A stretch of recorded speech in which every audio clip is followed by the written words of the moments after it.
Voilà, c'est Madame Ndour Khadi, la responsable de formation de Right Play Sénégal. Voilà, nous sommes ici au Cap-Skirring dans la commune de Diambaréne. À quel sujet?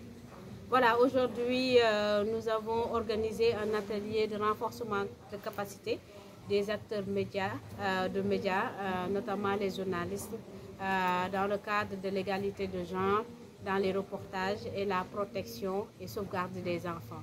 Donc quand on parle vraiment de l'égalité de genre dans les reportages, c'est comment prendre en compte la représentativité des femmes dans les médias, comment lutter contre les stéréotypes de genre, comment déconstruire les inégalités qui existent entre les filles et les garçons, notamment dans le monde sportif, et quels seraient les rôles et responsabilités des acteurs médiatiques dans l'élimination de ces perpétuations éternelles de violences que les enfants font face, de cette inégalité qui existe dans la pratique sportive entre les filles et les garçons, et surtout décliner la politique de sauvegarde des enfants au niveau des journalistes pour qu'ils savent à leur niveau comment mener des mécanismes de signalement, de dénonciation en cas de victimes de violences des enfants.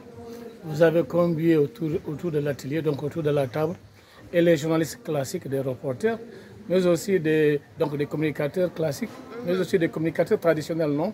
Voilà, on a vu ici voilà, les communicateurs traditionnels qui sont venus donc répondre à l'appel. Et c'est-à-dire que la question préoccupe tant. Est-ce une réalité dans le département de Souy, cette question de l'égalité de genre dans les traitements médiatiques? Est-ce que c'est un sujet préoccupant dans le département? Oui, tout à fait. En fait, comme vous l'avez si bien dit, nous avons vraiment, dans le cadre de la formation d'aujourd'hui des acteurs de médias, ratissé large. Quand on parle de ratisser large, c'est qu'on a convié les techniciens, les cadreurs, on a convié les techniciens en tant que tels, on a convié les acteurs médiatiques en général, mais aussi les communicateurs traditionnels.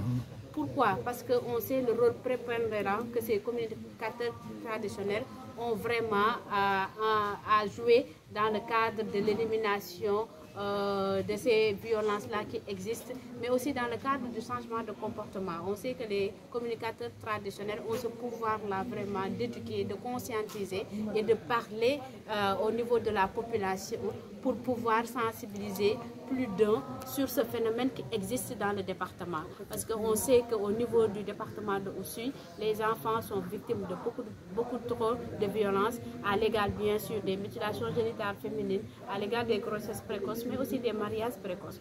Donc quel serait le rôle prépondérant, quel serait le rôle porteur que les acteurs médiatiques peuvent jouer, pensant par le journaliste en tant que tel, aux youtubeurs ou bien aux communicateurs traditionnels?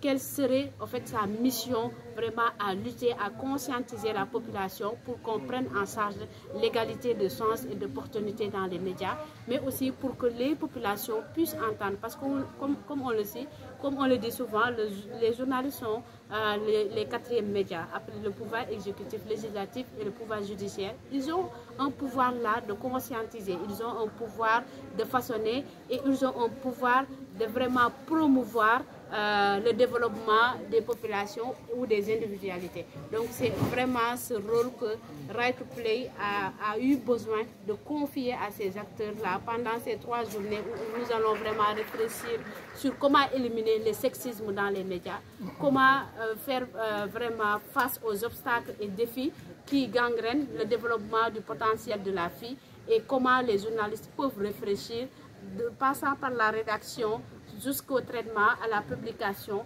comment prendre en compte cette dimension-là dans leurs interviews et reportages.